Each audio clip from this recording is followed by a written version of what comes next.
Well, welcome everyone. So we've got an exciting panel coming up now with a maybe somewhat controversial and definitely topical conversation around the CeFi unwind and what it means for DeFi moving forward. My name's Joe from Maple Finance, so we're an institutional lending protocol. And then joining me, we've got Will, CEO and Hello. co-founder of Element Finance. We've got Piers, Hey. CEO of RDX Works, and we've got Do. Hey. So maybe guys, just to kick off, if you want to give a couple of minute overview of what it is your products do, the problems that you're solving, and maybe something on your background as well. Yeah, so I used to be an ETH2 researcher before going into DeFi.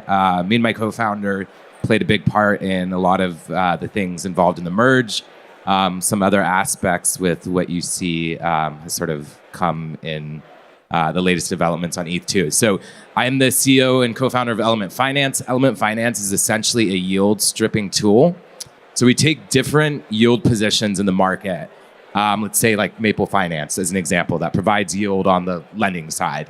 And we split that into two basic pieces. This is the principal that you put down and then the interest that you earn. So if I put $1 million in on the lending side, that's $1 million in principal.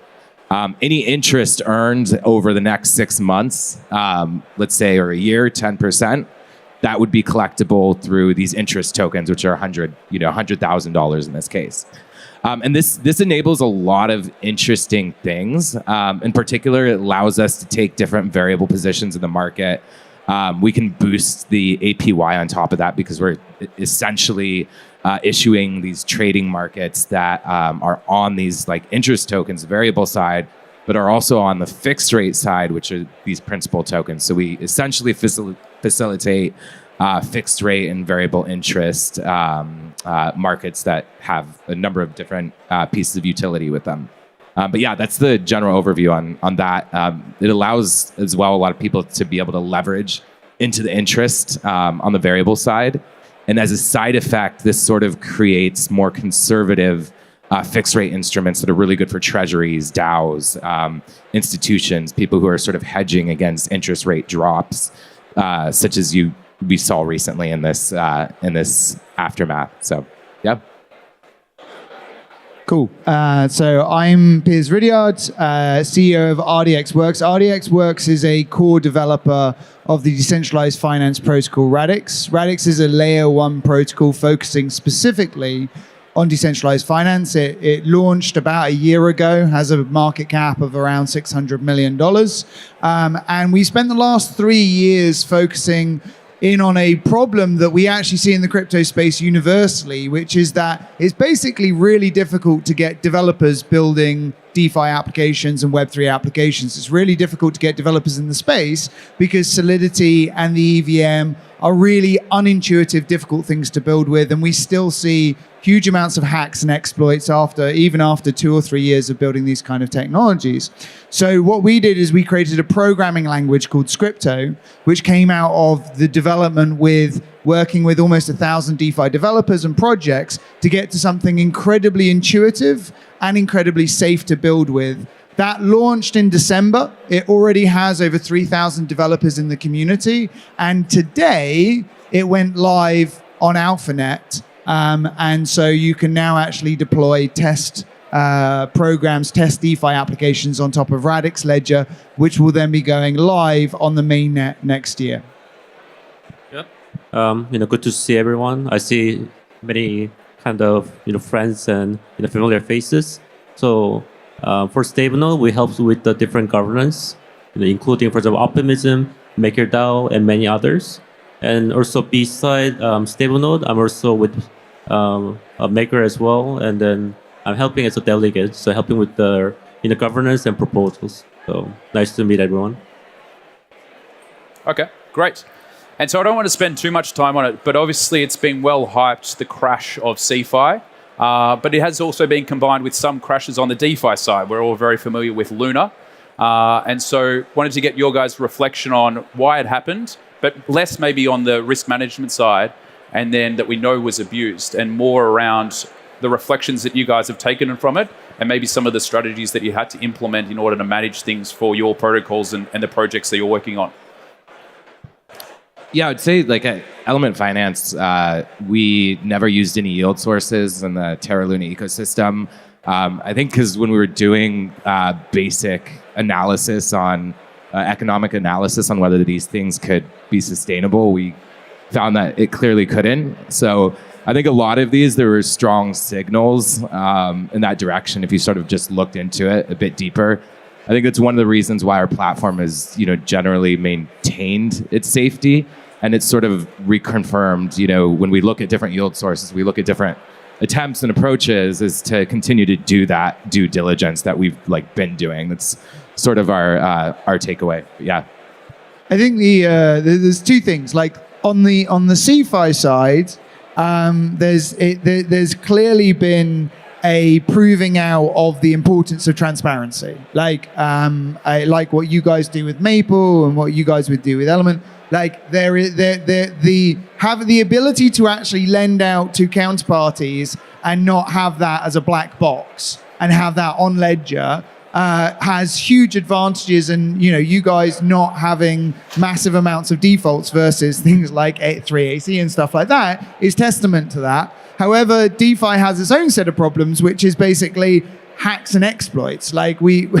We've kind of taken it as the cost of doing business, that sometimes these programs get exploited for billions of dollars, and that kind of seems unsustainable as well. So I think that there's a wholesale shift both in understanding that transparency can lead to better lending practices and more sustainable yield, and that you don't need to build Ponzi schemes to be able to build something sustainable in the DeFi space. But there is also the fact that the entire industry has a problem with hacks and exploits, which really needs to be addressed for the next cycle. And that's the big thing that Radix is working on. And I hope to see in the next cycle that we're going to be moving away from technologies that tend to cause these kind of hacks and exploits in the first place.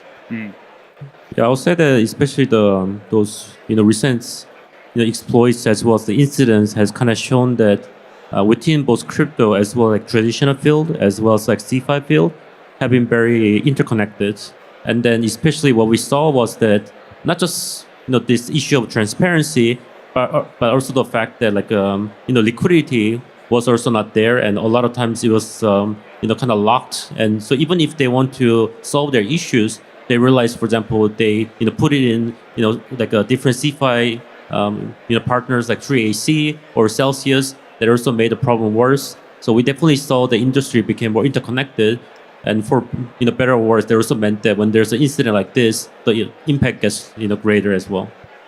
Yeah, and Piers, maybe given you are announcing the launch today, can you talk to how you're balancing that transparency element that is so important and what DeFi really does enable with the protection against hacks and security exploits? Yeah, I mean it's a relatively technical area. I think one of the problems that we do in the way we build blockchain technologies today, the way we build smart contracts, is that everything on top of something like the EVM or something like in a DeFi contract is essentially the ledger itself doesn't understand what these assets are, right? So if you create a ERC20 contract, you're actually defining not just the token, but a balance of tokens as well. So you're not relying on the ledger keeping track of balances, you're relying on this contract keeping track of balances. And so everything that happens on top of Ethereum or Solana or Avalanche is just basically message passing between smart contracts that is actually the root cause of a large amount of these errors that end up happening because of all of the checking that has to be done in how these smart contracts work together.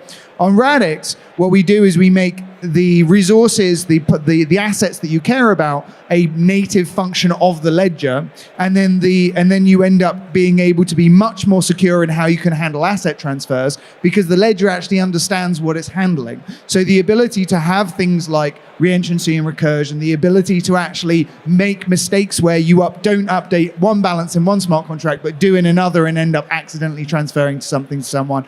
All of these kind of things can be abstracted away from the user, and you can create much more secure DeFi applications as a result of just changing the way you architect something. And it's a wholesale thought process where you completely adjust what you are using the ledger for, where you're saying, look, we now know that DeFi is product market fit for a huge part of crypto. Let's make these ledgers understand what assets are so that then we can build much more simple smart contracts around them instead of having to do all of this boilerplate just to define what the hell it means to be a token every single time you create a token or an NFT or something like that. So our thesis is actually start again from scratch in how you actually define assets on top of a public ledger and create a much simpler programming language around that treats those as native features of the language, which is, radical from the point of view of nothing that has been created in Solidity is compatible with something like Radix.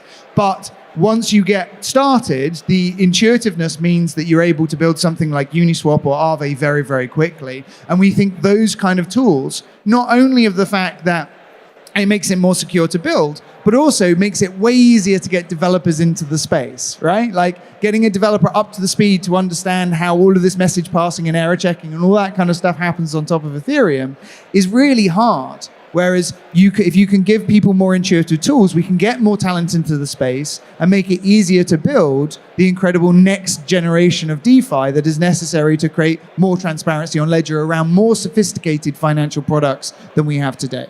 Yeah. Absolutely.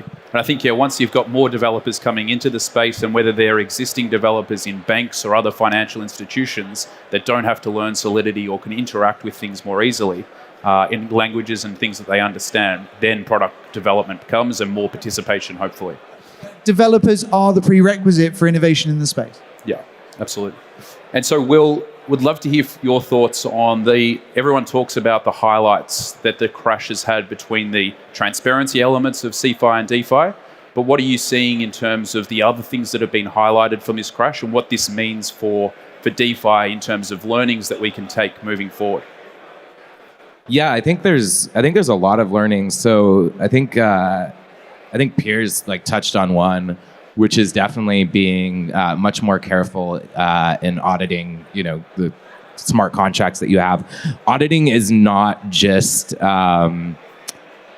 isolated to bugs in the code, right? It's also, does this work as an economic system? Like, does this scale? What type of vulnerabilities does this particularly have, right? When you look at basically the crash and everything that happened, CeFi sort of, I think there is a lot of incompetence there. If you did basic economic analysis, you could see that, well, these stable coins are being propped up artificially. This is not a sustainable method to go. So I think it brought a lot more attention to just being much more open as far as does this system work? Does it scale? I think there's a lot more caution now. As a result, I think there's going to be a lot more trust with teams that take security very seriously, do economic analysis on things, simulations at scale. I think a lot of this would have been avoidable if there was good simulations at scale.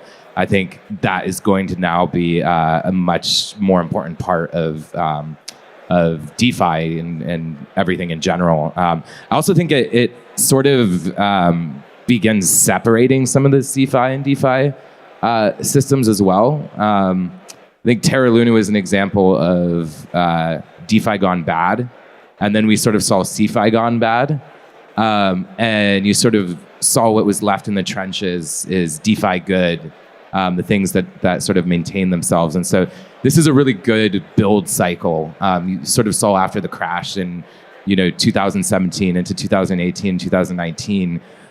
You saw a lot of productivity during this period and a lot of learnings from everything that occurred. And so I'm generally optimistic. I think safety, security is a huge learning through this. I think due diligence, having a strong team, lessening the hype, and having a bit more attention to simulations and data in general before launching a product is the learning. Because you can't really, when you have billions of dollars going through a system, one of the things that you have to be careful about, that's a bit different than normal tech is the concept of build fast, break fast, right?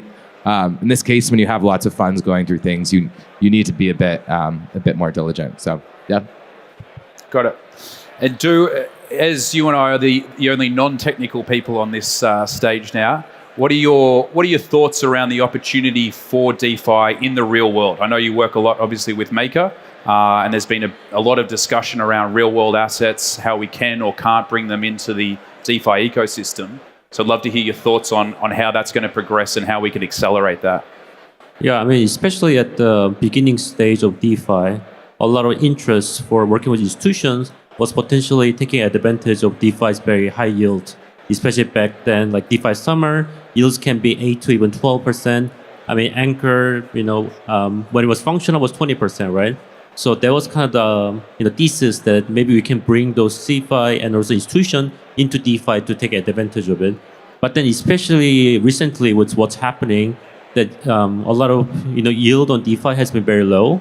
So it makes more sense for them to borrow from, for example, using DeFi has been something that a lot of different, like for example, Aave, as well as Maker, and others have been kind of pushing for. Maker itself also have been, for example, working with different banks in both US, Europe, and others to trying to provide loan. Most recent was the SocGen, which is the French bank. We provide over 100 million, DAI, which was converted to dollar and then converted to euro. So I think there's a lot of opportunity, but I do think that especially for now, because of what's happening with the inflation and there's the US Treasury, it just doesn't make so much sense for them to deposit into DeFi. To have to go through all the risks just to get like 1%, 2%. So I think it makes more sense for them to be able to use the system to basically borrow cheap. So I think that's the way that a lot of them are going. I think it's really interesting how you define it as sort of a reversal. Before it was sort of bringing it into DeFi because the rates were really high, right? 20%, like yield is incredible. Yield is like dropped and dried up significantly. And so now it's sort of this opposite. Like, how do you bring these like real world assets into DeFi? Because there's a lot of innovation behind DeFi once you take that as collateral. Once you take those real world assets, so a lot of the things you can do, you can have a stability module for DAI, you can, a number of things. And so, real world assets, I think, is particularly interesting there. You sort of add the innovation cycle of DeFi, but you have sort of the deep liquidity of, what's in the real world. But I really like how you mentioned the reversal. It's really interesting. Yeah, and you're seeing it more and more with the yields that have now gone so low. Like, institutions are now looking at it and going, "Hey, that looks great. I'd like to tap into that market." And like the MakerDAO way of lending, I'm seeing more and more people who are looking at that and going, "Yeah, we'd like a $10 million, $20 million, $50 million line of credit." Because there's all of these lenders that have these revolving, like, so if you think about payday loans, or if you think about credit that like sort of buy now pay later companies, right now their lines of credit don't work for what they need, because they basically need to be able to borrow, lend, and then turn around and borrow immediately on that in a very quick way and quite a granular way. And mostly the financial markets are all about these long-term instruments. So you go out and you raise a $100 million bond, and then you're paying interest on that for 5 years. And you've got to use that $100 million over that course of that period. Whereas what DeFi is presenting is this ability to get much more flexible financing for debt instruments that actually appeal much more to the kind of financial products that you're seeing growing up in the Web 2 space, in the fintech space, such as things like Klarna and stuff like that. So I think that we're going to see a lot more of that, of companies that are sort of web first, much faster moving in terms of lending, very good credit ratings, but can't match their lending and borrowing, their financing and lending books well enough in the traditional space, and are coming to crypto to be able to get much more flexible financing than is available from a bank. Yeah, agree. So go ahead, Will. Yeah, I was going to say, although stablecoin yields have significantly dried up, I think ETH yields are actually not that bad. And so sort of when people, the markets sort of begin to drop, and people are looking at coming back in and bringing capital back into ETH, sort of the more volatile versus the stable assets, there are yield opportunities there, and that ends up being like really good for an entrance into this space. And then if you also look at compounding gains as if you're long ETH in the long term, that sort of increases further. So we're also in this shift from like stable coin yields dried up to sort of more volatile asset yields will now sort of be the norm. And so there's sort of interesting ways in DeFi, by the way. I did like a post on this called Decollateralize, where you can like get exposure to, let's say, ETH yield while still holding on to stables. And I think this is a whole interesting area to explore as well. Okay. And obviously there's been large drop-offs in TVL for DeFi, close to 95%, and so a big impact. And so I think, is there been any reflections from you guys when you're thinking about it for your protocols? One, how you're going to drive liquidity, because in the end we can build all these fancy things and they can be fantastic, but if there's no money circulating through it, then it doesn't really matter. And any lessons we can take from the CeFi guys that have been able to track a huge amount of liquidity into their protocols, and whether we need to be thinking about the right balance between capital markets, sales, and those elements of the commercial sides of DeFi protocols and not just pure technical. Yeah, so I have an interesting take on this. I think one, it's sort of finding the good yield sources. I also think even low yield on leverage can be great yield.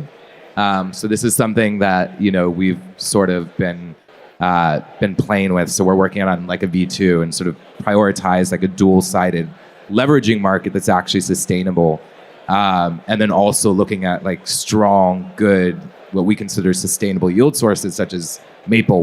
By the way, we're huge fans of Maple. Excited to integrate with them. It's really cool what you all have done.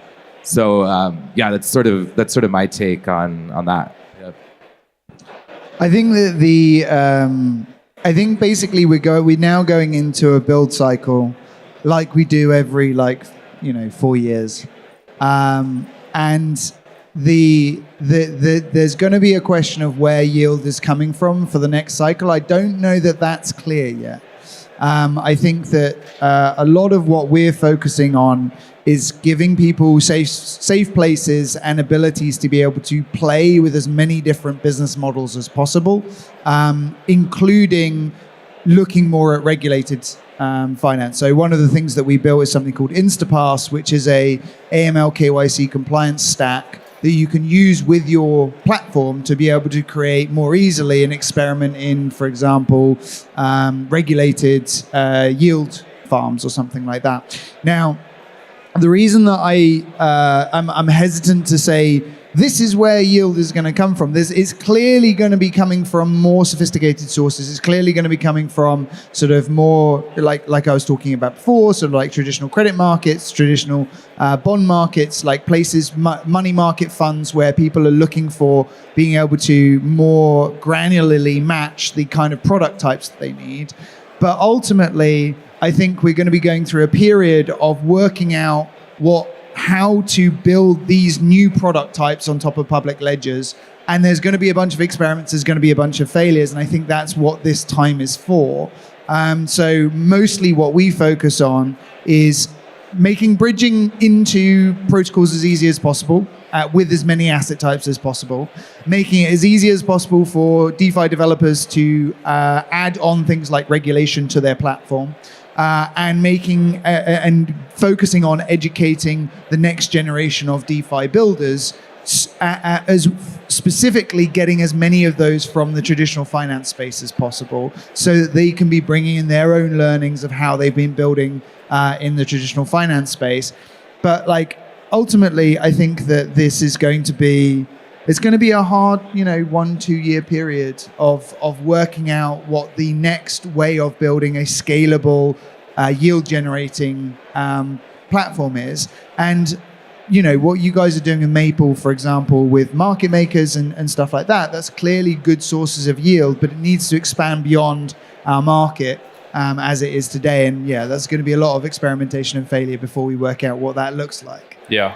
And I think, one of the big benefits coming out of it is that hopefully we get out of these Ponzonomics, tokenomic, inflationary rewards being the underlying yield source, and that we never return to that model again. It should be sustainable, repeatable yields that are driving DeFi moving forward. Did you have any further thoughts, Stu? Yeah, I mean, I just think that it happens in different cycles. And then I think we're definitely in this cycle where liquidity is very thin, and although it might be unpopular, that we might have to go through the period where different DeFi protocols have to consolidate. We already saw some of the partners go bankrupt, but I think that we have to realize that even DeFi protocols, they eventually need to pay for operations and others, and many of them won't be able to survive the bear market if it lasts longer. So I think they will have this period where a lot of protocols, especially if they're not competitive, because we've seen so many of them copy-paste, right? So there are too many copy-paste projects that we're going to see a lot of those that kind of lack the innovation. They'll probably die out, and the liquidity will get a little bit consolidated, and they will have another potential market expansion. It's kind of my thinking. Yeah, I agree. I think liquidity will be back, and there's going to be something that's going to move the market again. We go through these natural cycles.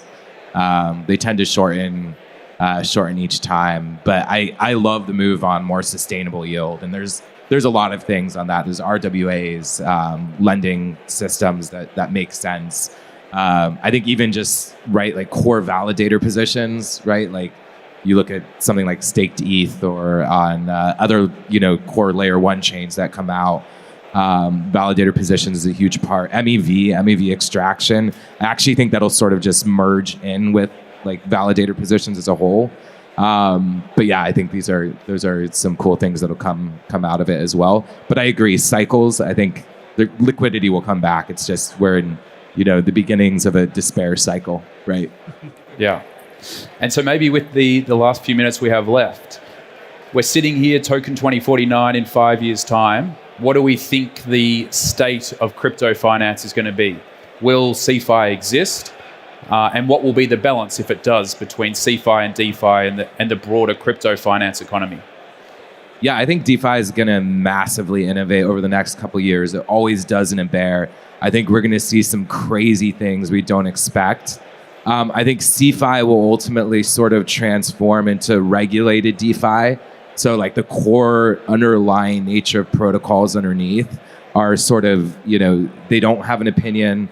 They're not necessarily, controlled by KYC or regulated entities, but then you can basically build wrappers on these systems that do give access from a regulated perspective for institutions and banks to touch. Because like, if you look at this last like bull run, for example, you've never seen a time in like the financial system where like a 16-year-old kid in his like parents' basement could like write up a financial application that gets like billions of dollars going through it. And like, it's dangerous, but it's also innovation. And so that innovation's moving. It's going to continue to move. And then it's sort of just figuring out how to wrap that and connect that to CeFi through regulated systems. Yeah, I think that the big thing that's going to shift for these platforms is going to be options and derivatives are going to be really core to how you build more and more sophisticated products. So I think in 5 years' time, you're going to see serious volume on options and derivatives that allow you then to create more and more sophisticated and granular financial products. The other thing I think you're going to see is the concept of a weighted book of risk from the point of view of an individual. So right now what we do is we go, okay, you want to get a yield on your Ether, then lend out your Ether. You want to get a yield on your USDC, then lend out your USDC. When actually what you should think about is a balance sheet of assets.